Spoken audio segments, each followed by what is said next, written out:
Olá pessoal, sejam todos bem-vindos ao canal ProDops. Estamos aqui mais uma vez reunidos para falar sobre GenAI, Cloud, Data Center, infraestrutura e muito mais.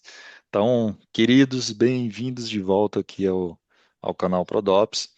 Eu queria até começar do ponto que a gente parou no, no nosso último bate-papo. A gente fez um papo super amplo ali da última vez. Eu estou com mais ou menos várias perguntas que foram geradas ao longo do tempo e muita repercussão no mundo de GenAI, inclusive no mundo de cloud, enfim, tudo que está interligado.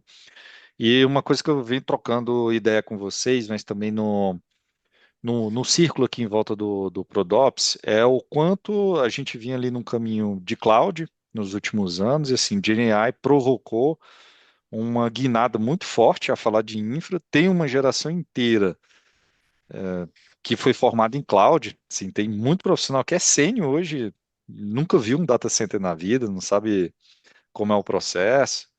E isso tem bagunçado bastante, no bom sentido, até no mau sentido também, as consultorias, a vida das empresas, porque você tem uma geração que não conhece, não viveu isso, você tem uma geração mais antiga também que não se atualizou, então você tem ali um misto de gerações que são inéditas. E essa volta, além de ter esse problema das pessoas não estarem preparadas para tanta coisa que está acontecendo em volta, você tem também uma falta de investimento ao longo do tempo, do mercado, na minha visão, que eu queria começar até por aí. Eu vou colocar um link aqui na descrição de um post que saiu hoje ali do CEO da BlackRock, um dos grandes fundos de investimento, ele falando uma coisa que eu venho falando no círculo de ProDops, que é a necessidade de investir em infra próprio, da data center, que é uma parada que a gente não discutia há mais de 10 anos. E eu queria ouvir de vocês, assim, se vocês acham que é realmente esse caminho. Na minha visão, os próximos 15 anos vai ser muito uma corrida não só das empresas, mas como os próprios governos correndo atrás desse tempo perdido, assim. Eu não sei como, no detalhe, como está a infraestrutura brasileira, que eu queria explorar com vocês, mas o que eu tenho percebido é que a gente está bem atrás, mas eu gostaria de ouvir a percepção que vocês têm, principalmente de como a Equinix está se comportando nesse mercado. Vamos lá, vamos lá. Milfon, obrigado pelo convite, Brunão. Sempre uma honra.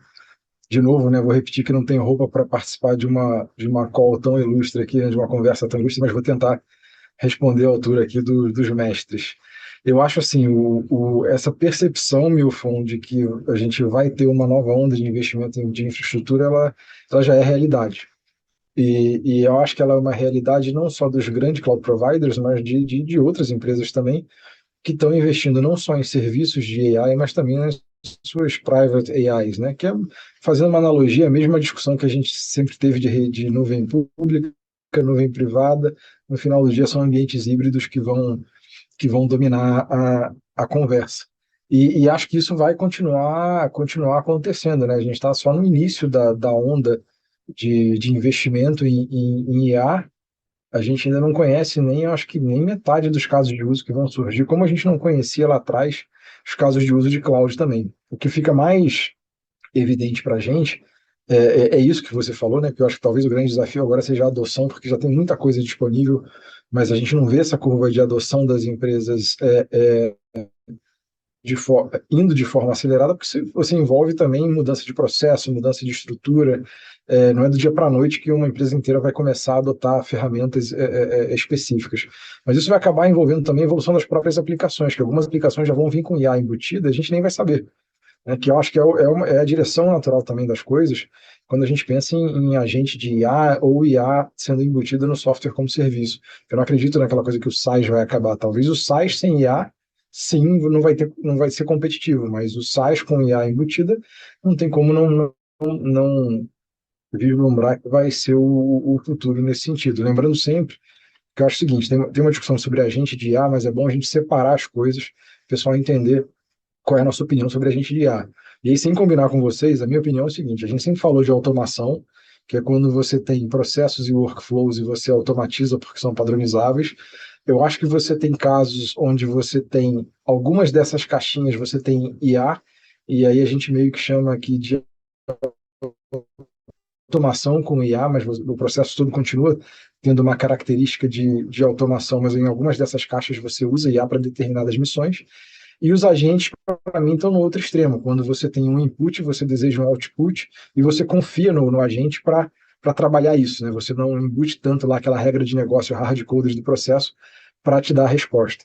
Se você considerar que isso vai ser a nova realidade para muitas das tarefas que envolvem, né, pegar informação, trabalhar essa informação e colocar do outro lado, isso exige uma nova onda de infraestrutura para capturar isso e para hospedar as GPUs, seja para vender a GPU como serviço no cloud provider, vender as APIs, seja para você usar como uma nuvem privada de GPU para você desenvolver teu próprio modelo e disponibilizar isso para sua empresa de alguma forma, né? Seja como infra crua, seja como API, seja como um modelo específico que você criou, que vai ser o teu diferencial numa farma ou em algum segmento específico como financeiro, entendeu? Então, assim, tem muita coisa, cara, que está acontecendo agora e está convergindo, né? E talvez essa seja a parte mais fascinante dessa curva, porque você começa a ver governo também falando de soberania, né? Ter os dados, ter as GPUs dentro dos países, você vê robótica se misturando com biotecnologia, você vê os agentes também, né, dentro da empresa se desenvolvendo, e tudo isso, cara,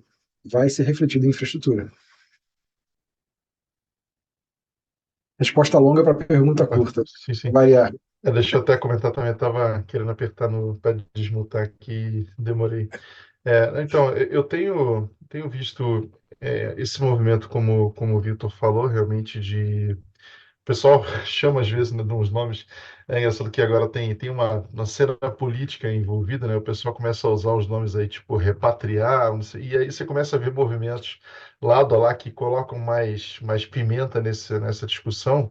Mas realmente eu vejo que a gente de certa forma, a gente é passageiro do carro, né? A gente está tentando resolver nossos próprios problemas, mas a gente não participa da regulação e, eventualmente, acontecem coisas que envolvem essa regulação. Por exemplo, outro dia,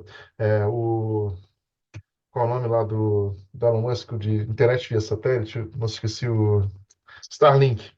Cara, o Starlink, pô, de uma hora para outra, bloqueado, impactado por coisas que não tinham nada a ver com o Starlink em si, e isso começa a envolver que tipo de aplicação que está disponível, que tipo de geografia você consegue atender, um monte de coisa, né? E aí eu vejo que tanto por uma questão de segurança, data transfer e assim, você querer ter um pouco mais de controle sobre seus dados, eu acho que o caminho vai ser proprietário realmente do contexto de execução dos teus dados core. Isso envolve você ser capaz de controlar um pouco melhor quais são as dependências de software, de redes, etc., que você vai ter, você podendo ter uma bolha um pouco mais autocontida, se for esse o cenário, né? E até por uma questão de previsibilidade orçamentária, né? Cara, de uma hora para outra começou a ter discussão de taxas de importação para cá e para lá que mudam sensivelmente a equação. Eu acho que vão ter alguns movimentos na linha de ter mais opções nacionais, né, para temas que poderiam ser consumidos outrora via um SaaS, ou um player internacional. Então, acho que isso vai acontecer, tanto porque alguns deles vão ser mais especializados, né, não só no contexto nacional, idioma, por exemplo, tem muita coisa que, cara, o português do Brasil não é a mesma coisa, né, que uma IA treinando inglês, né? Isso é bem diferente, tem suas especificidades. Cara, eu tenho na família aqui, cara, pessoas que usam AI buscando ganhar tempo com relação, vai ter uma certa especialização com relação a que fontes você considera como legítimas e que, enfim, vai ter uma série de pontos que vão, na prática, direcionar para cada player que vai consumir AI, vai criar soluções em torno de AI, vai querer ter mais controle. Eu acho que para o B2C em geral, o cidadão que simplesmente está querendo dicas de viagem, recomendação de alguma coisa, por isso aí, eu acho que o modelo massivo vai funcionar bem, mas para empresas que têm preocupação com relação a compliance, com relação à segurança e um pouco mais de controle dos seus dados, eu acho que vai ter uma propensão forte a poder fazer deploy desses mesmos LLMs, desses modelos, enfim, de diferentes naturezas, numa estrutura que eles controlam mais, fazendo gestão com RAG de suas próprias fontes também, acho que vai ter esse modelo de certa forma, né, é igual parecido com o que foi na nuvem pública, que tornou melhor depois os modelos on-premises, nuvem híbrida. Eu acho que o que está sendo inovador num contexto de soluções de AI públicas, vão trazer insights que vão ser aplicados de uma forma um pouco diferente em contextos um pouco mais privados, né? Acho que isso vai acontecer e vai ter, eu acho que uma tentativa de nacionalização de algumas opções por alguns motivos ali, parte orçamentária, parte questão de segurança, mas acho que isso vai acontecer, mas estamos vendo, acho que os primeiros passos embrionários disso. A gente escuta previsões aí que falam que em 10 anos tal coisa vai acontecer. Eu falo, cara, É, daqui a um ano eu não sei o que que não, vai acontecer, é, cara. É. isso é legal, né, Bruno? Porque assim, eu acho que a gente tradicionalmente, se você acompanhar esses ciclos que a gente viveu, e eu acho que a gente aqui, inclusive, errou também nas previsões, assim, a gente costuma superestimar, né, os próximos meses, às vezes com hype, com euforia, mas a gente subestima o impacto da tecnologia em 10 anos, né, quando você amplia o horizonte. Eu acho que eu vi isso acontecer muito com nuvem, né? Mas eu acho que é parte do jogo, é parte da evolução também. Um ponto que eu acho que é interessante, Milfon, assim, se a gente quiser depois entrar em regulação especificamente, é a gente imaginar um mundo que não é tão globalizado assim. Quando a gente começa a ver, né, essas barreiras, não só tarifárias, como restrições de propriedade intelectual, eu começo a ver também um futuro onde, é o que o Bruno falou, você vai ter que ter o dado perto, mas assim, você tem que se preocupar também com acesso aos modelos. Às vezes até um modelo open source da origem de um país específico, você não vai ter acesso porque você não é o parceiro do nível XYZ daquele país. E isso também tem que ficar no radar. Imagina você uma multinacional que você tem um software com base de AI para funcionar pelo mundo, mas em determinados países esse software ele é menos desenvolvido do que em países parceiros. Esse é um cenário caótico, né, cara? Mas assim, pode ser um cenário real em alguns anos se a gente continuar caminhando para esse mundo mais segmentado, né? Mais protecionista, e que acho que é uma vertente real que a gente está vendo aí já com a parte tarifária.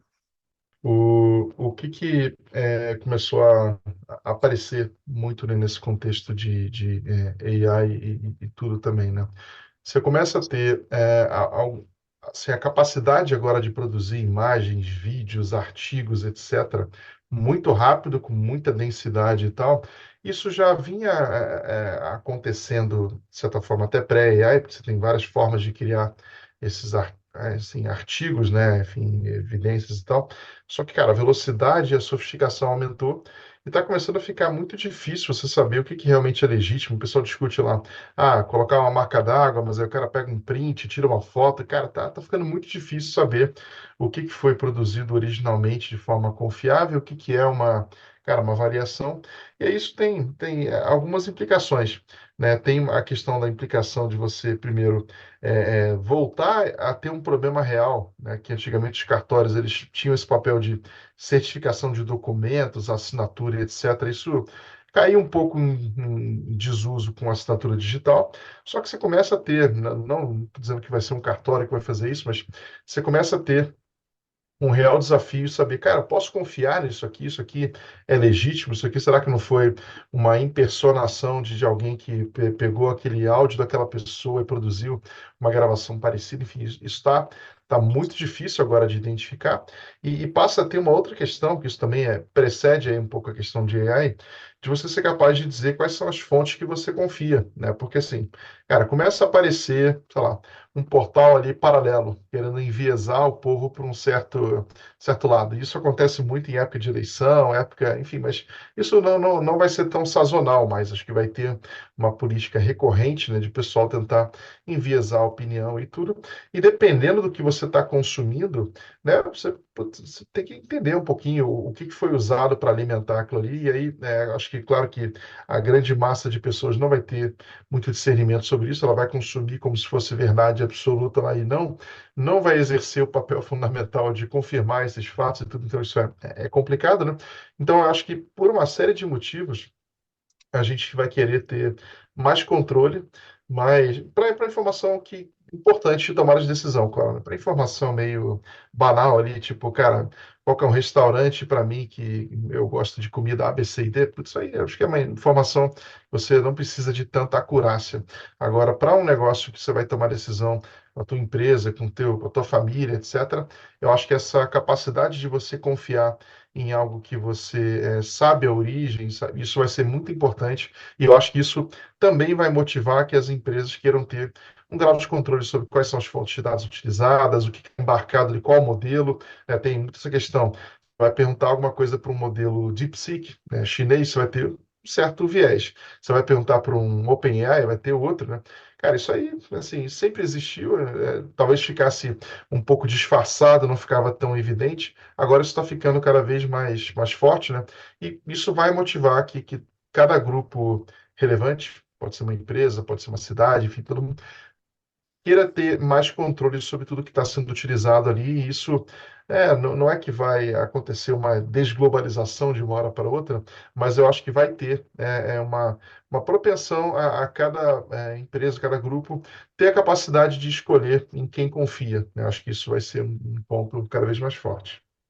Eu fiz a anotação aqui de várias coisas que vocês falaram, que eu acho que cola também muito com a próxima pergunta que eu tenho aqui para vocês, que é o seguinte: lá atrás, as clouds tentaram vender há alguns anos o conceito de edge computing, enfim, levar até para forçar um pouco ali a venda de cloud privada a partir dos providers de cloud pública, enfim, fazer vender integração, etc., que não colou muito no seu momento. É um negócio caro, complexo, a infraestrutura estava muito focada mais para servir o SaaS, como o querido Vitor falou, e o Bruno trouxe uma questão do blockchain, né? Trazer a segurança de volta ali. Então, o GenAI está resgatando uma série de tecnologias que era muito nichado, mas o Edge, principalmente, é o que me chama a atenção, porque além do blockchain e essas outras tecnologias, você precisa rodar um modelo que são grandes, por mais que o DeepSeek e outros que estão revolucionando com modelos menores, etc., ainda o menor modelo ainda é muito grande para um mundo que é mobile, por exemplo. Então, você ter o poder de computação local, por segurança, por confiabilidade, e principalmente uma coisa, vocês falaram lá atrás, de legislação. A minha dúvida é, cara, como é que está o cenário na prática de infraestrutura do Brasil em relação à legislação? Porque daqui a pouco, cada governo, é só olhar para a política monetária aqui do país, que é uma bagunça. Cada governo, na hora que ele sente ali que ele pode ter um controle maior, ele começa a fazer regras locais. Então, o Rio de Janeiro tem uma regra específica sobre o imposto X, que é diferente em São Paulo. E eu estou vendo isso vai acabar acontecendo mais cedo ou mais tarde com a questão de infraestrutura também. Até precificação e um ponto mais importante, que é a produção de energia. O Brasil, ele não é tão industrializado assim, então meio que a gente está confortável em energia. Mas na hora que eu vou aumentar, se eu dobrar hoje a capacidade de data center do Brasil, eu tenho a impressão que a gente entra em pane. Ou posso estar errado. Bruno, você vai primeiro nessa, depois eu vou. Boa, não, maravilha. Cara, por uma coincidência, o meu irmão é advogado especializado em óleo e gás e energia, né? A gente acaba discutindo isso com uma frequência um pouco maior. Cara, eu acho que o Brasil, uma coisa é o cenário atual, eu acho que o Brasil não está mal com relação à energia, acho que tem alguns desafios com relação à distribuição e tal, acho que a gente tem uma infra não equalizada aí no Brasil todo, mas acho que o Brasil, potencial energético é muito bom, e tem uma revolução que, cara, eu também não sei prever até onde isso vai chegar, que é com o hidrogênio, né?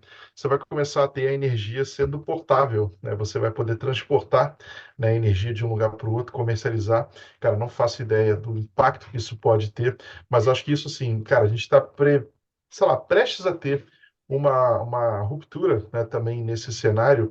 Eu acho que, cara, pode mudar muito, muito a equação, a questão de latências cada vez menores. Então, eu acho que o Brasil como sempre, né, o Brasil às vezes falha no dever de casa, falha nos investimentos de infraestrutura básica do país, falha um monte de coisa, né? Mas acho que o Brasil, cara, está melhor do que a maioria dos países com relação a vários pontos importantes. Água, energia, resfriamento, enfim, vários dos pontos. Eu acho que o Brasil está melhor do que a média, mas falta, com certeza, consolidar algumas coisas de infraestrutura base para que esse potencial seja materializado mesmo. Nisso eu acho que o Vitor deve ter É, muito mais dados não, eu acho que profundos, né? eu acho que eu estou muito alinhado com isso, Bruno. Assim, eu imagino o seguinte, eu acho que essa discussão regulatória ela ainda vai dar muito pano para manga, né? Acho que tanto o Plano Nacional de Incentivo ao Data Center, Plano Nacional de Incentivo à Inteligência Artificial, e não só o nosso, né? Como o plano dos outros também, porque se as políticas de outros países que são parceiros nossos ficarem mais restritivas, obviamente dificulta a nossa vida. Mas o fato é, hoje, por mais que a gente seja um país com potencial gigante, a gente já receba algumas cargas de inferência, de GenAI aqui que tem que estar próximo do usuário, a gente não é tão atrativo assim para receber o treinamento do modelo, né? Porque você, para trazer uma GPU para o Brasil, você tem que pagar um imposto alto hoje. Você importa GPU, né? Então, assim, tem alguns desafios aí que a gente tem que tratar, e a indústria está se movimentando nisso, a Brascom está discutindo em Brasília, a Associação Brasileira de Data Center está discutindo também, né, pelo Renan ali, o time dele, todos os dois fazendo um trabalho sensacional de conscientizar Brasília que a gente tem que evoluir nesse sentido para tornar o Brasil um desses hubs globais, né, de treinamento de modelos de inteligência artificial. Eu acho que a inferência, cara, ela vai acontecer de qualquer forma, porque ela tem que estar mais próxima dos grandes centros, né, e Brasil, assim, Brasil com São Paulo é o grande centro da América Latina, mas a gente tem um potencial gigante, cara, porque imagina, a principal discussão, né, que é a energia renovável, né, em muitos países existe uma escassez grande nisso. No Brasil não existe essa escassez. Talvez a gente tenha um desafio de transmissão, dependendo de onde a infraestrutura fica, mas a geração não é assim, não é um desafio, óbvio que não é fácil, mas assim, se você comparar com outros países, cara, a gente tem uma vantagem competitiva fundamental aí nessa equação, né? Então, assim, eu acho que existe um potencial muito grande. Eu sou o otimista realista, né? Eu já vi outras ondas que a gente perdeu, mas eu ainda acredito que a gente pode capturar parte dessa demanda. Eu não vivo numa utopia achando que o Brasil, porra, vai ser o hub na frente de todo mundo. Cara, não. A gente, globalmente falando, vai ter vários hubs globais para treinamento desses modelos. E eu acho que o Brasil, sim, pode pegar uma fatia disso aí, né? Acho que a gente tem condições, se a gente vencer esses desafios estruturais, a gente tem condição, sim, de ser um hub. E aí não é só a questão, não é só a infraestrutura, né? Educação também, formação de talento, atração de talento também, enfim, investimento em P&D. Acho que tem diversos, digamos, desafios e investimentos fundamentais que têm que ser feitos. Não, perfeito. E eu queria agora, eu fiz esse preâmbulo até para entender a visão de vocês, a percepção, principalmente os dados que vocês já têm, para entrar e saltar agora no mundo do software. Eu gravei com o Lázaro, que é o MD responsável da ATI de Latam, aqui da Accenture. Ele trouxe uma visão muito alinhada aqui com o canal Prodops, assim, cara, muito, a gente não tinha trocado conhecimento antes, mas ficou um programa bem maneiro. Vou colocar o link aqui para quem for assistir na descrição. E uma coisa que me chamou bastante atenção, que ele entrou no conceito um projeto que você vai implantar Data AI principalmente, mas no cenário dele Data e AI, é criar um ambiente de aprendizado. Eu tenho visto, sim, todas as empresas estão fazendo o seu projeto de chatbot, né? Todo mundo está investindo ali em AI, até porque não, assim, não tem opção. O mercado, se você é capital aberto, o mercado financeiro vai te cobrar se você não estiver investindo, enfim. Só que é aquele arroz com feijão ali de vou fazer um chatbot aqui para tentar otimizar um determinado processo. Só que aquele chatbot ele vai trabalhar em cima de um modelo de entrega de software e de qualidade de dados que a empresa está carregando ali, ela já tem dificuldade, teve dificuldade em implantar a Data Lake, o Pereira aqui fez muito projeto lá atrás, participei de alguns na época da Rivendell ali, que a maior parte dos data lake virava ali só um laguinho, um pântano, alguma coisa assim, porque o pessoal acha que você muda e cria um ambiente desse só implantando um projeto, e não realmente estruturando os fluxos, a operação de entrega, enfim. E eu estou vendo isso acontecer com AI, principalmente, mas está muito interligado com a questão de dados. E até puxar aqui um tema que eu e o Bruno a gente fala muito aqui no canal, que é a observabilidade, que é um tema sofrível, assim, no Brasil principalmente, a gente tenta avançar o tema, mas tem problema básico para resolver de delivery, etc., que a observabilidade acaba sendo penalizada ali Mas, ô no, Milfon, você no acha meio. que o problema é só no Brasil, cara? Essa maturidade em relação à observabilidade? Eu acho, então, eu acho que está global, é um problema global, mas aqui no Brasil, comparando com o mercado, até porque eu estou numa empresa global, eu consigo até ver, assim, dentro do mesmo conjunto de clientes, etc., como é da mesma indústria, por exemplo, quando você compara uma indústria de fora com o cenário de entrega de software aqui no Brasil, eu vejo que a gente ainda tem alguns desafios muito fortes ali, que eu até um dos temas é o que eu falo aqui no canal direto, que é a crise do middle manager. A gente realmente não tem uma camada intermediária de gestores preparados para esse momento. Está todo mundo entregando software como se entregava 20 anos atrás. E não dá mais para ser assim. E aí eu vejo esse problema muito sério, porque a gente não consegue avançar um tema como a observabilidade, que só sendo bem direto, não é a mesma coisa de monitoramento que todo mundo está acostumado a implantar aqui. E você coloca de AI em cima, que requer uma base, uma estrutura ali, de realmente uma cultura de aprendizado, como o Lázaro falou. E eu vejo que vai ser, na minha opinião, os projetos que eu vejo surgindo aqui e acolá, não é nem um projeto que eu trabalho diretamente, muito mais que eu converso com as pessoas, os sinais que elas dão para mim é que, cara, em resumo, você vai jogar numa ferramenta que está prometendo vir com AI, você vai gastar 3 vezes mais e obter menos até do que não colocar AI. É a percepção que eu tenho visto, assim, de 99% do que está sendo tocado. Cara, Eu queria que ouvir um interessante. pouco do que vocês estão vendo aí. Eu acho que assim, eu acho que a percepção, eu tô alinhado com a tua percepção, porque eu ainda acho que a gente está naquela fase que muitas das vezes as pessoas estão sendo forçadas a olhar para isso e parece a solução em busca de um problema, né? E não o contrário. Eu acho que isso está acontecendo, sim, não só no Brasil, no mundo todo, mas acho que isso aconteceu com nuvem lá atrás também, né? Isso aconteceu em outras ondas que a gente teve de tecnologia. E esse ponto que você falou, cara, eu gostei muito dos nichos, né? Que antes eram coisas que a gente estava falando nichadas que agora convergiram para chegar nesse papo de Gen AI, mas assim, no final do dia, eu acho que isso tudo é uma construção, né? Maturidade. Se você falar em maturidade, independente da área que a gente está falando, maturidade não deixa de ser uma construção, né? Você tem que ter um processo para você ganhar experiência e chegar na maturidade. Obviamente, quem consegue fazer isso mais rápido tem um diferencial, né? Quem consegue ter um framework para trabalhar isso acaba tendo um diferencial no mercado. Mas assim, cara, eu compacto da tua visão, tá? Eu acho que eu tô alinhado com a tua visão, que ainda tem gente sim que está tentando entender como é que vai usar e está testando. O problema é que se você não tiver um processo mais estruturado para isso, que é do tipo, pô, testou, aprendeu, reaplica, né, continua, vai evoluindo, vira realmente desperdício de recurso, né? Você vai se decepcionar. E às vezes, quando você faz uma pergunta básica do tipo, tá, mas você precisa de AI para isso aí, né?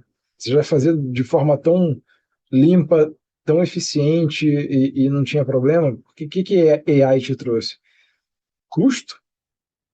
Que se o ganho de produtividade não veio, né? Se a gente não teve o famoso 10x, né? Não teve aquela onda, aquele salto quântico de produtividade, você tem que se questionar sim por que você está usando. Né? Se você não ganhou produtividade, se você não está gerando mais receita, se a experiência do cliente não melhorou, se a experiência do colaborador não melhorou, qual é o motivo, né? De usar isso? Então, acho que isso tem que ser. É engraçado que a gente volta sempre nas mesmas questões, né? Porque essas perguntas elas têm que ser feitas para qualquer tecnologia, qualquer processo que você implementa. Que quando as pessoas começam também a fazer o negócio, falam, não, mas isso aqui foi fulano que me pediu. Quando isso vira motivo, ou isso sempre foi feito dessa forma, tem alguma coisa mais errada ainda do que a própria tecnologia, né? Sim, eu acho que virou de fato, né, isso, né, de uma solução à busca de um problema em várias situações. O pessoal, e isso acontece em outros contextos de tecnologia também. Às vezes a gente vê, no fórum, encontra muito isso também. Às vezes o pessoal monta uma arquitetura de software que é mais focada na empregabilidade do time ali, que vai colocar alguns selos ali no currículo, algumas siglas ali que ele trabalhou, do que alguma coisa pensada para o problema que estava à mão ali, né? Então, acho que tem sim, acho que uma adoção sem tanto fit, né?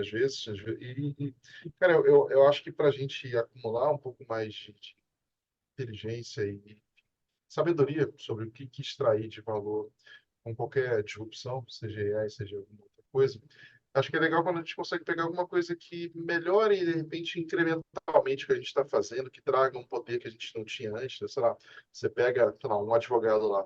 Pô, o cara poder pegar um documento enorme, sumarizar aquilo ali com os insights, os pontos, uma análise de sentimento com relação àquele documento, pô, isso aí poupa muito tempo, né? E isso aí permite que assim, o cara não precisa mudar drasticamente a forma como ele trabalha, ele já consegue ter algum ganho. Então, se a gente for pensar, cara, será que eu consigo usar a AI para um problema que eu já tenho aqui? É uma das possíveis soluções que eu vou ter. De repente, eu vou comparar, né, para aquelas dores que eu estou tendo, uma coisa que eu consigo medir quanto que está doendo, eu consigo pelo menos ter alguma hipótese, né, cara? Qual que é o valor que eu vou gerar, enfim, melhorando aquele processo.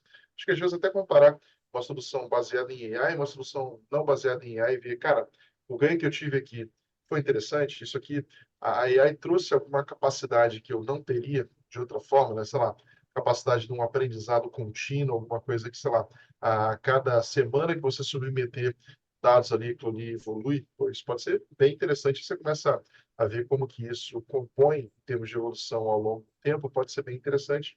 Mas acho que isso, voltando até para o papo em relação à observabilidade, que é um conjunto de tecnologias barra uma abordagem que já está disponível no mercado aí há uns 5, 6 anos, pelo menos, AI, maior grau, a partir daí do ChatGPT, OpenAI, vem sendo adotado, então tem uns 3, 4 anos aí. O que eu vejo é que muitas vezes o pessoal não consegue quantificar como que eles vão gerar valor.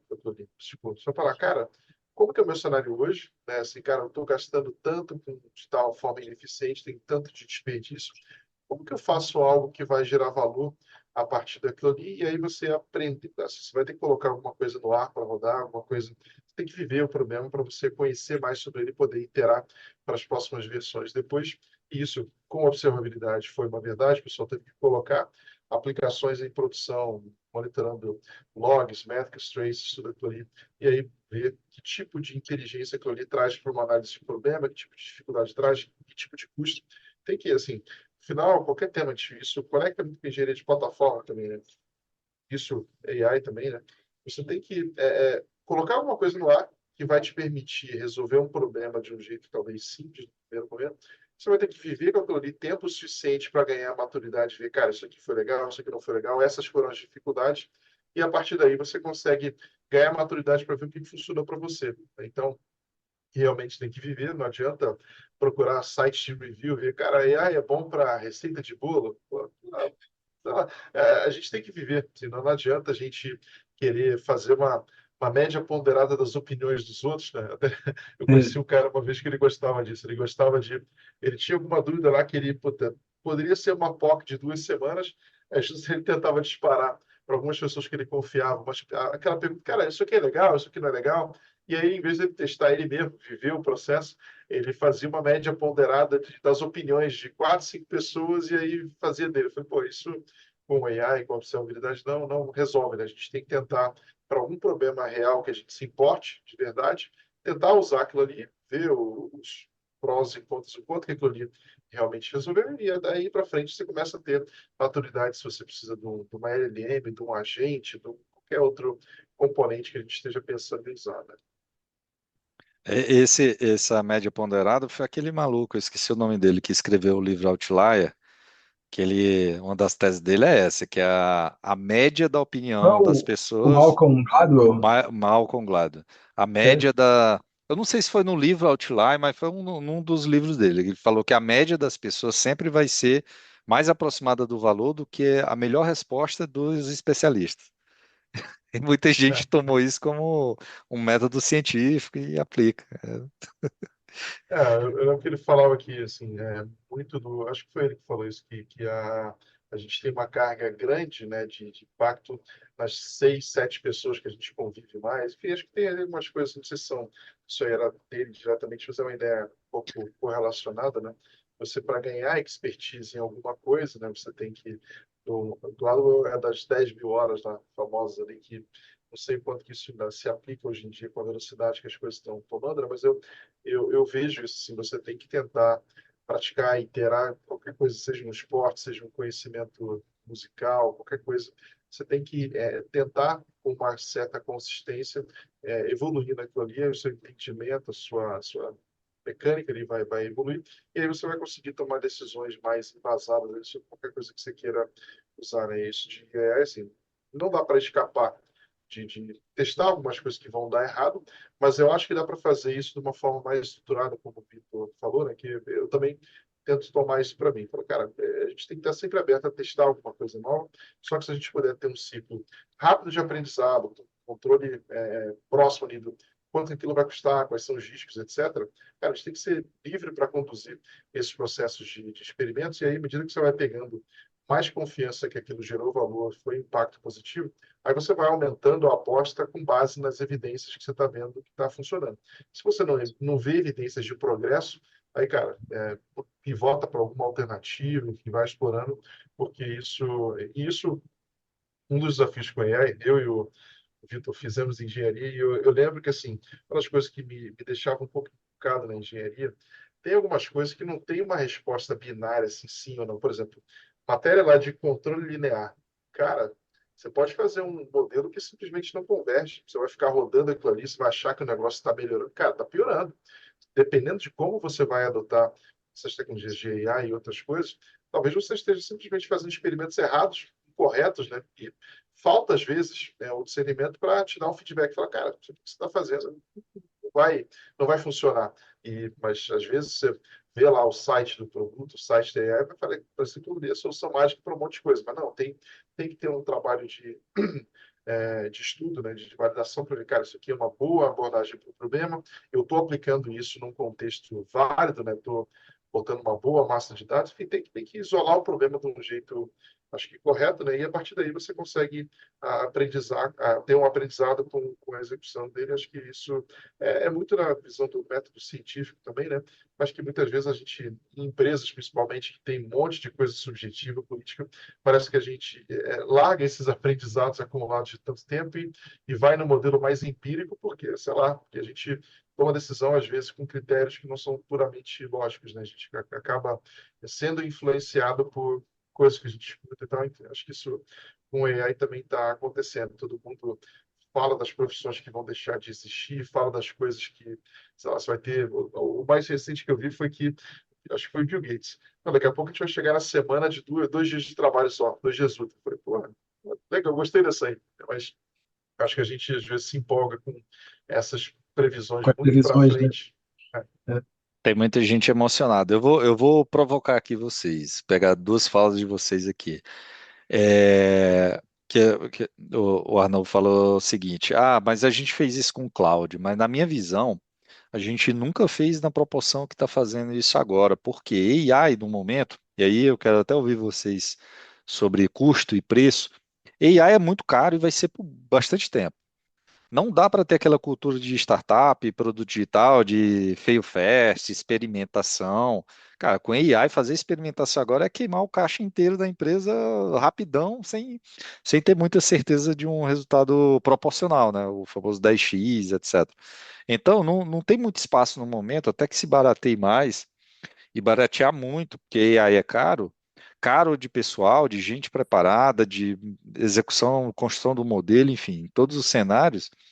E eu vejo que é uma proporção muito maior do que foi no passado. Assim. E a gente está cometendo o mesmo erro, só que está cometendo um erro muito grande, com uma proporção não encontrada anteriormente, em nenhuma vertente. E AI veio para ficar, não tem volta, né? O que a gente tem agora não volta mais para algum cenário anterior, é só daí para frente. Então já vai estar presente a todos os produtos. E tem um segundo ponto, que eu concordo muito com a visão do Pereira, pô, a gente é sincronizado em muitos assuntos e eu concordo que a gente precisa viver o problema e experimentar. Só que eu vejo as pessoas experimentando, e aí é um modelo aqui que eu defendo no canal, que é o seguinte: todo nativo digital e nós três, por exemplo, por pensarmos já com a cabeça digital, às vezes a gente não falou óbvio ou não percebe que as pessoas não enxergam aquele óbvio, que é todo nativo digital. ele constrói a sua empresa para oferecer algo self-service, ou seja, o cliente ele vai ter sempre o maior autosserviço, um modelo de autosserviço, não depender de ninguém, até para o negócio poder escalar, e você coloca o ser humano para resolver aquilo que ainda não dá para automatizar. Então, o trabalho do ser humano vai ficando cada vez mais refinado, mais rebuscado, mais realmente na inteligência que você consegue fazer ali que o ser humano consegue executar. E aí você pega qualquer nativo digital, é isso. Você cria um ambiente ali que você entrega self-service e as pessoas trabalham em construir o ambiente e não vender o serviço direto.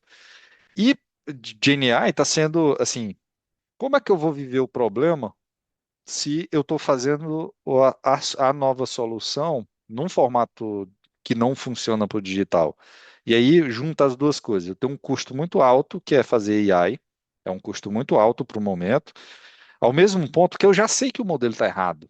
Então, se eu viver o problema, eu posso ter algum resultado, mas eu vou ter um resultado ruim de qualquer forma, porque os meus concorrentes nativos digitais, eles, além de inverter a lógica, ou seja, ele não vai tentar melhorar o que está agora, ele vai criar coisas novas, diferentes, etc.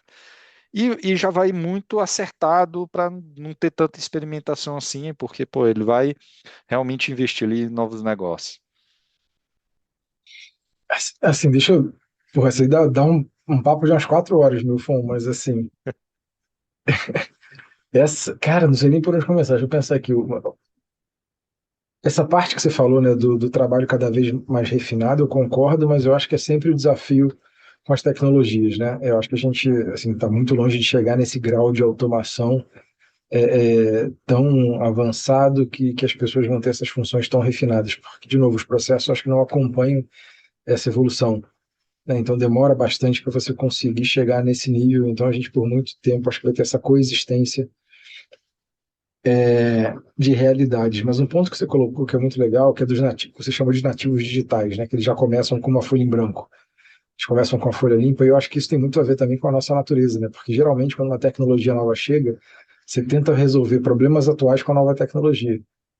E depois você começa a descobrir que você pode resolver problemas que você nem pensava antes tinha. Né? Aí vou voltar no exemplo dos aplicativos de táxi ou de transporte por aplicativo. Lá, aí vai entregar na cidade, mas lá atrás, quando você ia pegar o táxi no ponto de táxi, que você tinha um telefone, você imaginava que você precisava de um aplicativo? Você reclamava, você tinha problemas com o serviço, mas você nunca imaginava que o aplicativo resolveria a tua vida, né? Então, assim, a nova forma de olhar o problema, que é o que você falou aí, né, do nativo digital, de ter aquela folha em branco, que, cara, muda o jogo completamente. E isso é muito bom, né? Porque tem empresas que conseguem sobreviver a essas ondas, né, a esses ciclos, mas tem empresas que não conseguem. Estão tão enraizadas no processo atual, na forma de pensar atual, que não conseguem se reinventar. Mas, assim, por isso que quando eu vejo empresas mais longevas, né, todos os setores, né, não só no Brasil, mas no mundo, eu tenho todo o meu respeito, porque são empresas que resistiram a esses choques tecnológicos, né? E continuam atuando, continuam liderando. Não quero dar nome aqui para não ter favoritos nem nada, porque a gente tem vários exemplos de marcas brasileiras e marcas internacionais que se reinventaram nesse sentido, mas, cara, isso é muito. Essas evoluções eu acho que são muito interessantes, que a gente teve com cloud, que a gente teve com web, social media, que a gente teve com internet lá atrás. Você vê isso, né? Primeiro você tenta resolver o problema atual com a tecnologia nova, depois você, opa, peraí, tem um outro problema aqui para resolver. A gente não estava considerando, a forma de olhar é diferente, né? Você faz o reframe do problema, aí, cara, você cria um modelo de negócio novo em cima daquilo ali. E isso eu acho que é exatamente isso que a gente está vivendo. Exatamente isso que a gente está vivendo agora. Eu acho que um dos pontos que tem, né, quando tem uma velocidade grande de mudança, né, porque assim, cara, a nuvem, ela foi uma revolução importante, mas acho que ela, entre os primeiros early adopters ali, isso ganhar uma massificação um pouco maior, foram uns 8 anos, 10 anos, foi um processo um pouco mais, sei lá, pouco mais lento ali do que o que a gente está vendo com o AI agora. Acho que, claro, também empoderado pela nuvem, né? Assim, um pouco essa capacidade de comunicação, colaboração e tal, é muito diferente do que tinha antes, né? E o que eu acho que tem de desafio é um pouco com a volatilidade, né? Porque, assim, o que eu vejo de volatilidade? Você tem algumas profissões que gradualmente vão mudar, talvez deixar de existir. Estava conversando com uns amigos médicos e tem uma visão de muitos deles em que a radiologia por seres humanos vai gradualmente desaparecer, né? Ou talvez ela vai se tornar muito especializada, não vai ter demanda para tanto radiologista como tem hoje. Eu acredito que isso é verdade em um bom grau. Só que isso vai levar, vamos pensar que assim, a gente tem um nível de acesso à medicina, sei lá, em São Paulo, no Rio, sei lá, alguns poucos centros, é muito diferente do que tem, pô, pega o Buffon, revelado lá em Mombaça, no Ceará. Cara, como é que é o posto de saúde de Mombaça? Cara, se você começa a ter um cara que é muito bom, de repente formado em Fortaleza, e de repente ele naquele ciclo ali de transforma algumas coisinhas e esse cara começa a ficar disponível para dar um melhor atendimento, né, numa população que não tem aquilo, porque não é que a tecnologia ficou disponível para uns, para todo mundo. Não, tem seu ciclo até isso chegar. Então, acho que vai ser mais lento do que o pessoal começa a propor aí. Acho que isso está um pouco errado, mas sim, acho que vai ter uma gradual transição de coisas que são hoje feitas por seres humanos irem para coisas mais automatizadas, mais com inteligência artificial, e eu acho que as pessoas vão ter que se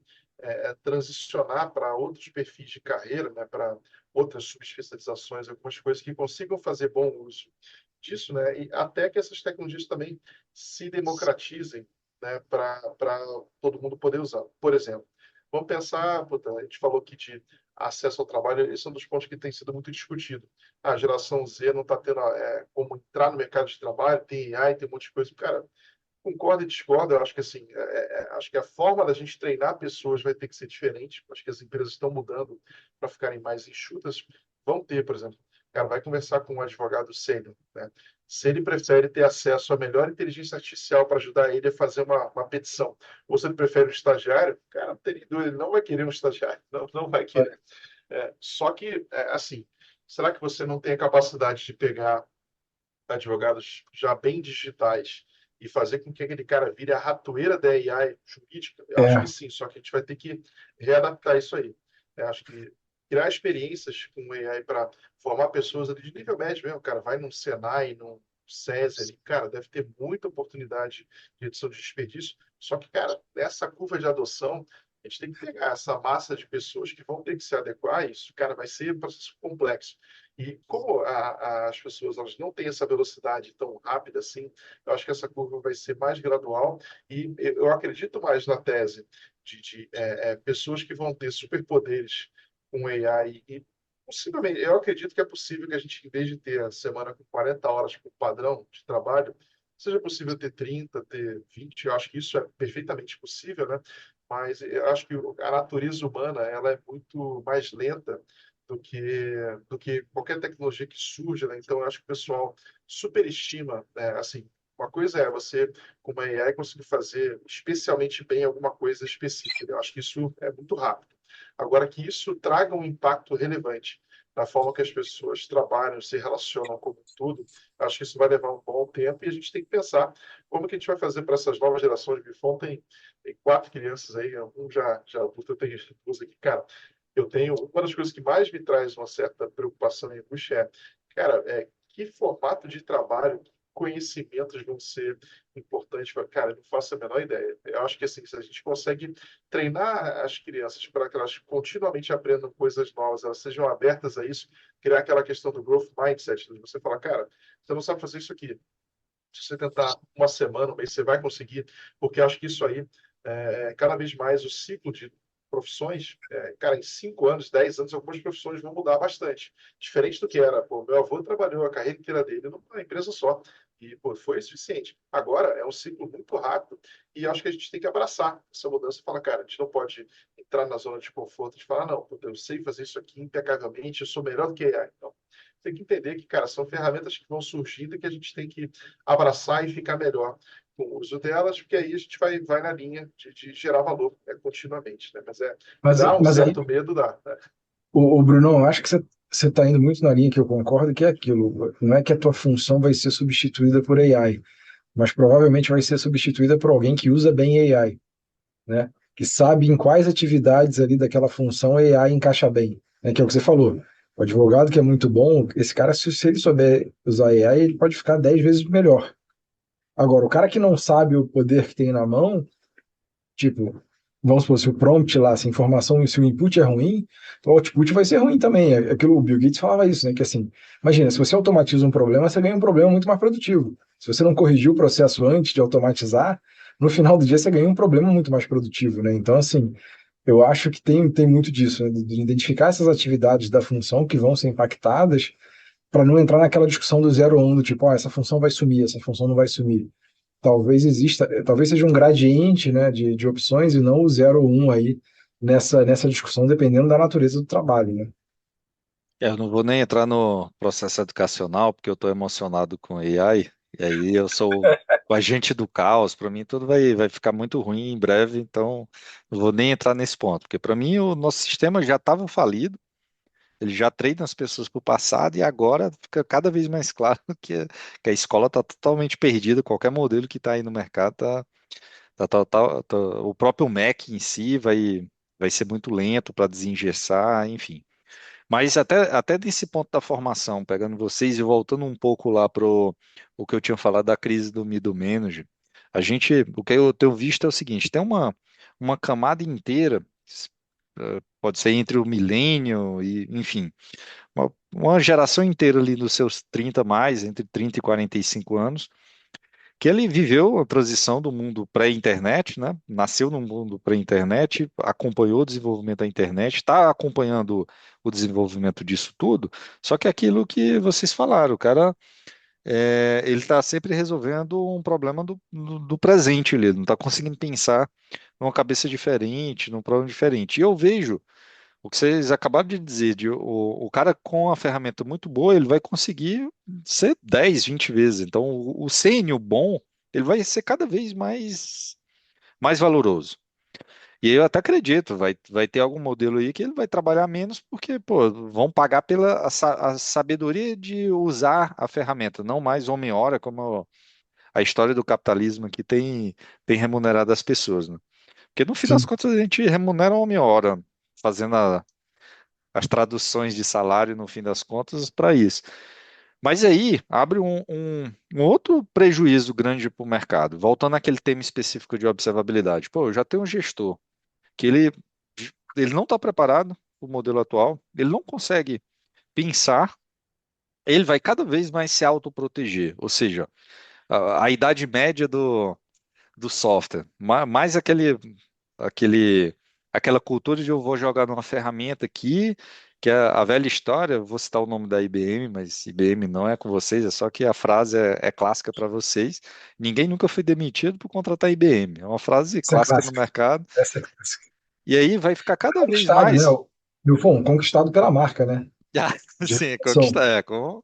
com louvor. Pô, E aí, o que eu vejo é essa geração que já está receosa, como a gente falou aqui, pô, não sei o que vai ter o ano que vem, tá? A coisa tá tão rápida que eu vou sempre me proteger. E a forma mais fácil de proteger numa gestão de TI eu vou citar mais nome de ferramentas, mas amo vocês todas. Não, vai ser muito mais fácil contratar um Datadog, um Dynatrace, etc., porque já é uma ferramenta bastante consolidada, tem todo o modelo, do que realmente sentar e estruturar uma jornada de observabilidade, mesmo com AI. Porque se eu sentar hoje, eu não entendo nada de observabilidade, mas eu saio aqui, ChatGPT, resuma aí o SR Book em 5 frases. Enfim, saio iterando ali no modelo, eu consigo sair com alguma coisa, mas eu não consigo sair com alguma coisa muito valorosa no curtíssimo prazo. Eu ainda preciso trazer uns bons especialistas, IDMI, como a gente chama, montar um plano. Dá trabalho, isso tudo dá trabalho. Então, como é que vocês veem? Mesmo eu concordo com tudo que vocês falaram, mas eu acho, na minha visão, é que, cara, a coisa não vai ser tão lenta como o Pereira falou, assim. O ser humano está sendo massacrado por essa mudança tão rápida e pegando um tema como esse que eu citei, cara, um gestor médio agora, ele não tem muita opção de não estar totalmente pronto na utilização para implantar uma jornada de SRE, de observabilidade na empresa agora, do que esperar a Datadog vir com a solução pronta. sim. cara, eu acho que assim, deixa eu até falar esse, Bruno, para passar a minha opinião, que acho que esse é um ponto importante, né? E é um dos motivos também que eu até fiz um investimento na Elvin do Brunão aí. Eu acho que a plataforma ela tem que vir junto com o processo de educação, para você acelerar a curva de aprendizado. Né? Eu acho que uma das maiores ferramentas de go-to-market nesse momento é a educação, né? Em relação à ferramenta que você usa, por isso eu acho que é uma estratégia super acertada, mas você tem toda a razão, né? Falar que é gradual não significa que vai ser lento, né? Talvez seja mais, assim, é gradual, mas é mais veloz do que foi a adoção de cloud, por exemplo. E o mais interessante é que, você lembra, quando eu comecei a trabalhar com tecnologia lá nos primórdios, tinha muito clara aquela divisão, a nova economia, que tem tecnologia, e a economia tradicional, né, que tecnologia era aquele projetinho que ficava ali naquela sala escondida, né, o nerd da empresa não era famoso, era aquele cara, era o esquisito, e agora tudo tem tecnologia, e se você não tiver uma estrutura como essa que você falou, Milfon, você atrasa a empresa. Você atrasa a evolução da empresa dentro do ponto de vista de processo de negócio que você pode entregar, de tempo real dos processos.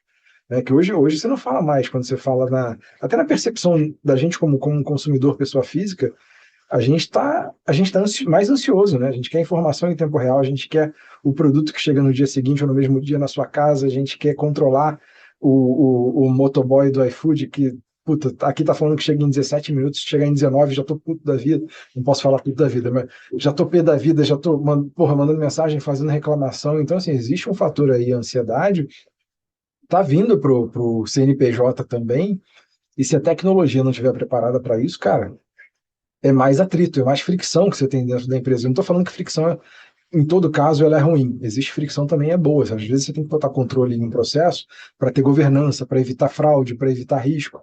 Mas eu estou falando da fricção que a gente tem que remover para melhorar a experiência do colaborador e do cliente. Então, assim, eu acho que eu concordo com o Bruno que vai ser gradual, mas acredito que vai ser mais rápido do que foi com nuvem. E no final do dia, pensa no seguinte, assim, eu sou da época, quando eu fiz engenharia, que a pessoa que tinha mais poder na turma era aquela que tinha acesso às provas antigas do professor. Porque você tinha uma escassez ali, ou que pegou o livro primeiro na biblioteca, né? Porque você tinha alguns livros só disponíveis para estudar para a prova. E a galera que já se formou logo depois de mim viveu num mundo de abundância, que você pegava tudo no Google, né? Você pegava tudo nos modelos. E agora a gente está indo para um mundo de abundância, onde a inteligência é abundante. O que você faz com ela, né? A curadoria em relação à AI que faz o diferencial. Como na internet era a curadoria da informação, né? Que hoje eu assino a newsletter, eu assino o canal do Milfon, eu sigo o Brunão nas redes porque eu confio em como vocês filtram a informação para mim. Eu não posso consumir tudo que existe de ProDops ou de observabilidade. Mas eu confio em vocês. E a gente tem agora um desafio também, e a gente, quando eu falo, é todo profissional de tecnologia, todo profissional de negócio, tem um desafio agora de curadoria de como é que vai usar a AI nesse sentido, tanto para a vida pessoal quanto profissional, né? Não sei se eu viajei muito aqui, filosofei, Milfon, mas é o que eu tenho visto, sabe, cara, do ponto de vista geral aí. Eu acho que é bem nessa linha. Quando eu comentei que é gradual, que assim, realmente, quando começa a acontecer, por exemplo, sei lá, radiologistas perderam espaço em São Paulo, por exemplo. Isso vai levar uns, sei lá, 3 anos, 4 anos até isso chegar, né? Vai ser mais rápido que as zonas anteriores, isso já está sendo muito rápido, né? E o que eu acho que traz um impacto grande é exatamente essa volatilidade. Né? Porque, por exemplo, você pega uma pessoa que ela tinha uma ocupação, ela tinha enfim, uma previsibilidade ali com relação à carreira dela, até, cara, estava conversando com o pessoal da família sobre, cara, dependendo da sua carreira hoje em dia, você assumir uma dívida de longo prazo, como um financiamento imobiliário, alguma coisa, sendo que daqui a 10 anos a tua profissão é incerta, eu tenho medo, assim, eu acho que é um negócio que assim, a gente tem que ter um certo grau de conservadorismo com relação ao que pode mudar. A própria geração Z, eu vi um conteúdo falando sobre isso, né, que, cara, eles não estão querendo mais comprar imóvel, porque pode alugar, pode consumir. Carro nem não quer ter, não quer nem tirar carteira de motorista. Tem um monte de coisa que está desmaterializando, né, virando um negócio que é um serviço consumido, né? E isso, enfim, é parte desse processo mesmo, né, de você ter as coisas disponíveis para resolver o nosso problema sem a gente precisar ter um bem tão fixo, né?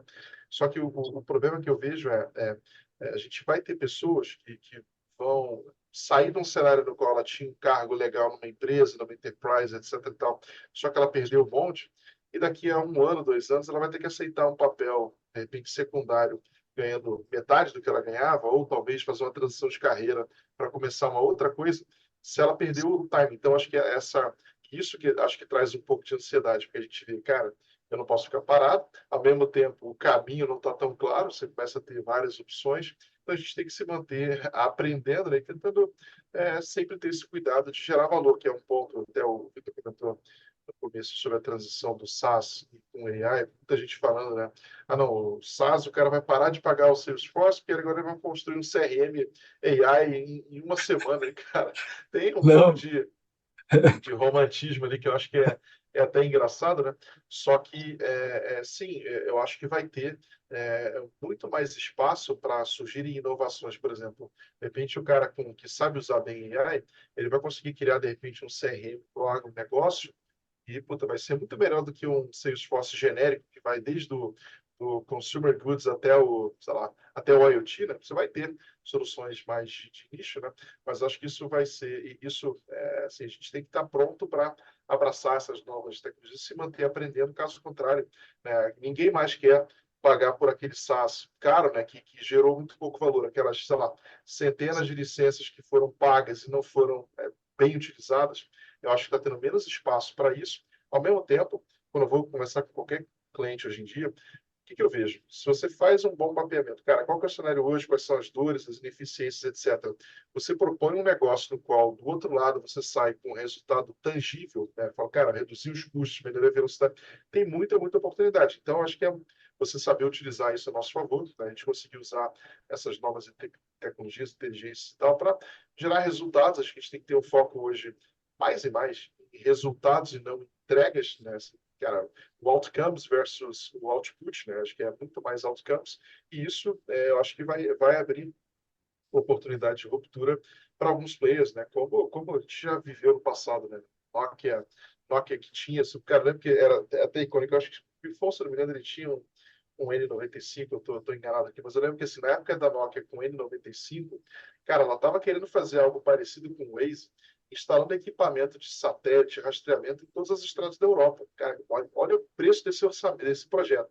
Enquanto está lá um Waze, embarca software em telefones que já tem geolocalização, ele faz um negócio absurdamente mais efetivo e escalável, né? Eu acho que com AI a gente vai começar a pegar aqueles players que estavam já dominantes, acomodados, que não estavam mais tão preocupados se o cliente estava extraindo o valor do que ele estava pagando. Cara, ninguém mais pode se dar o luxo de ficar nessa zona de conforto. Você tem que saber, cara, eu estou gerando valor, eu estou indo lá resolvendo um problema real, eu estou me mostrando ao longo do tempo como um parceiro muito, muito confiável.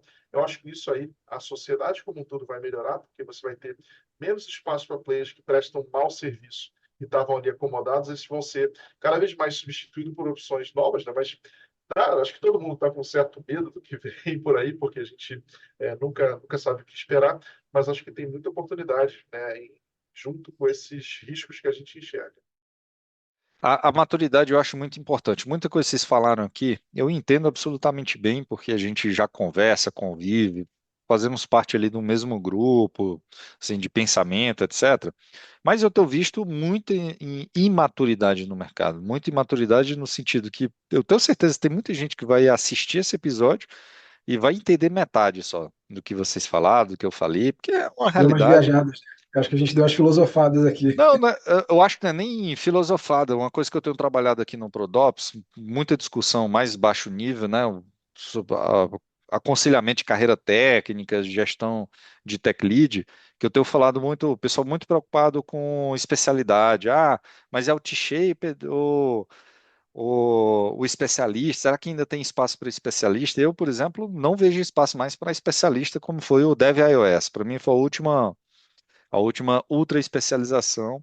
Cada vez mais por causa de AI, eu vou ter o que eu venho falando, é amplitude de carreira. Então, quanto mais amplitude você tiver apoiado por AI, você conseguir ser um cara que é DevOps, Dev, um pouco de UX, você consegue se virar no mínimo, onde você pede ajuda mais aí sim, realmente, o cara que a carreira dele começou por aquela linha, ele naturalmente tem uma amplitude maior quando você joga ali nos indicadores de aprendizado, ele tem uma amplitude maior. O cara começou como UX, marketing, etc. Ele vai ter uma amplitude maior naquele caminho, mas ele vai aprender, ele precisa aprender um pouco sobre programação, sobre como funciona a rede, como funciona a data center. Então, eu tenho Concordo. visto muito mais indo nessa direção. Eu vou só pegar um último exemplo aqui, que foi, eu citei até no vídeo com o Lázaro. Eu tenho um amigo aqui que já fez curso comigo também, que ele veio do marketing, ele vem de área não técnica, não sabe programar. Cara, e ele construiu uma noite. Eu vou te citar de novo, Jean, aqui, já é o segundo vídeo que eu cito seu case, porque para mim é impressionante. O que é que eu tenho visto? As pessoas que têm essa cabeça aberta, e geralmente nós técnicos se privamos muito de, de explorar outras áreas, tem uma amplitude maior, mas ele veio do marketing, não sabe programar como a gente, e cara, ele fez uma noite o equivalente a um app que eu vi em multinacionais gastar 500 mil euros, 1 milhão de euros para produzir, com equipe, no formato tradicional. E eu tenho visto esses, como os exemplos que o Bruno falou. O que é que vocês acreditam que vai acontecer nesse sentido?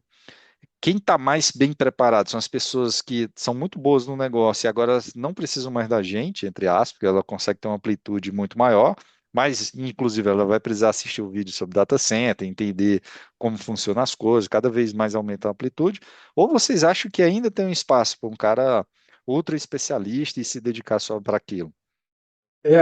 Cara, eu acho que assim, a resposta é típica de consultor aqui, meu fundo, depende, tá? Mas eu acho assim, pô, você tá na consultoria aí, você sabe como é que é, mas eu acho, cara, tem a ver com o conhecimento sim que a pessoa já tem para garantir que ela vai saber onde escalar.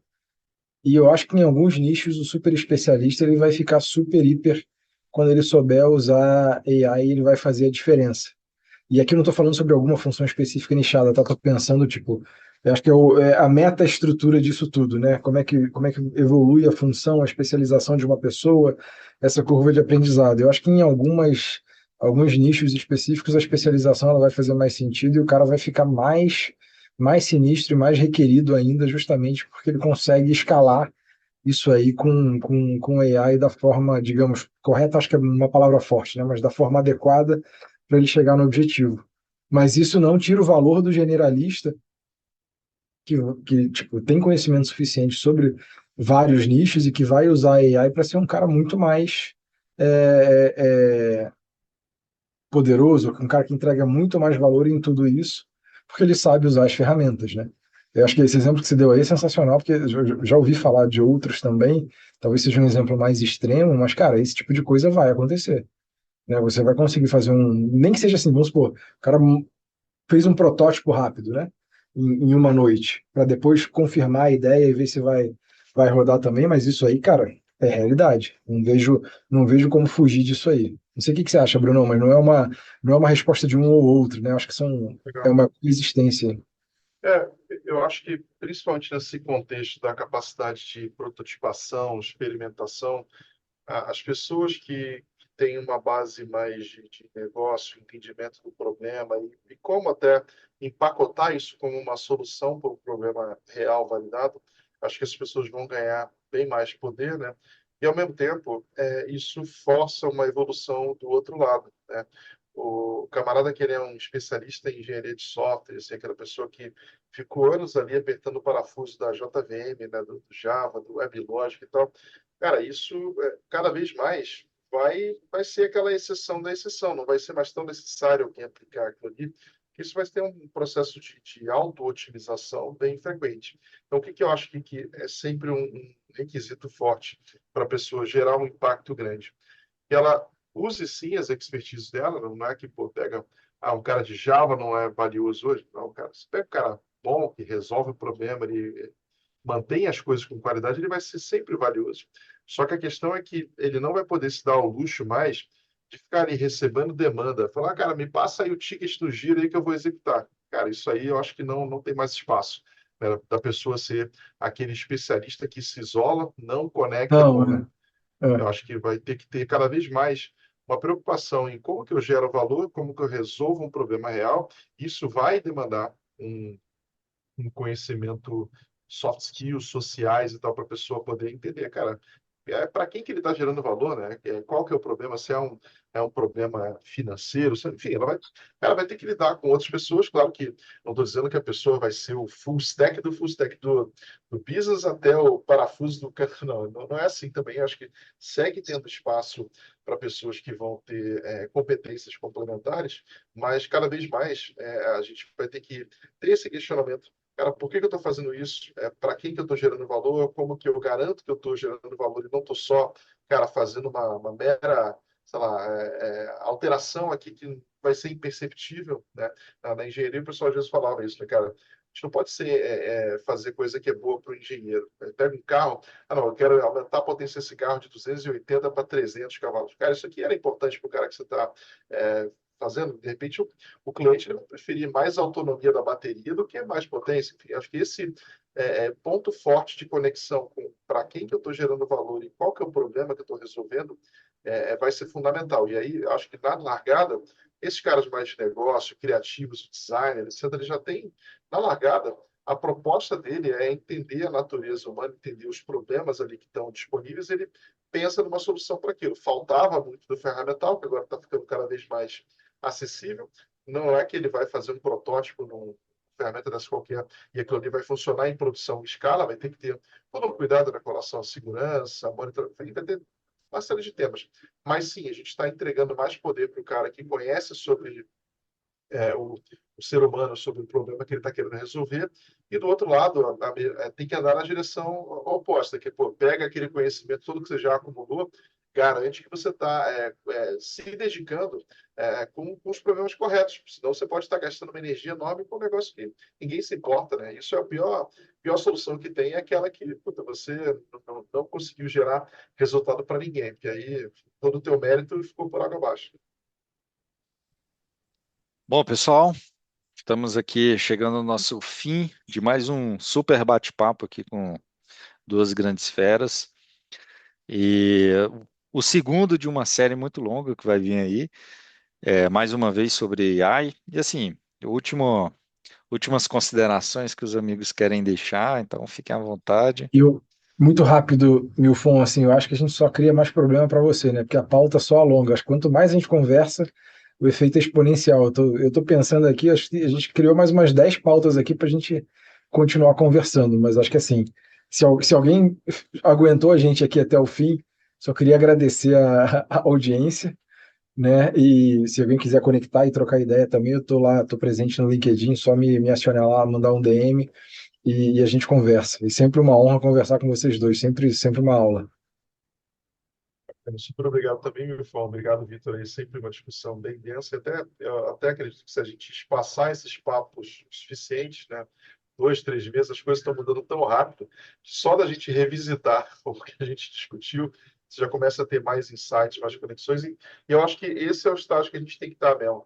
Todo mundo assim com um certo, sabe aquele incômodo saudável de falar, cara, eu não posso perder o bonde disso aqui. Eu preciso saber como me apropriar um pouco dessa inovação e colocar para gerar valor, né? Eu acho que isso é bom que a gente mantenha essa musculatura ativa, né? Para sempre tá aberto a novas ideias, sempre procurar, né, como resolver um problema interessante. Acho que isso é boa parte de como a gente se mantém relevante, né? Então, super obrigado aí pelo convite mais uma vez. Também, como o Vitor falou, eu estou sempre no LinkedIn. Acho que o LinkedIn é a única rede que eu consigo ser realmente assíduo ali e acompanhar. E, cara, quem quiser trocar informação, quem quiser discutir um problema real, que quer uma opinião, quer trocar qualquer ideia, sempre bem-vindo, sempre gosto de contribuir que eu tiver de conhecimento e sempre gosto de aprender com essas discussões que a gente se submetendo a problemas novos, volta muita coisa legal também. Então, obrigado mais uma vez e tomara que isso tenha gerado valor para alguém que vocês possam aplicar os seus problemas hoje do dia a dia. Né?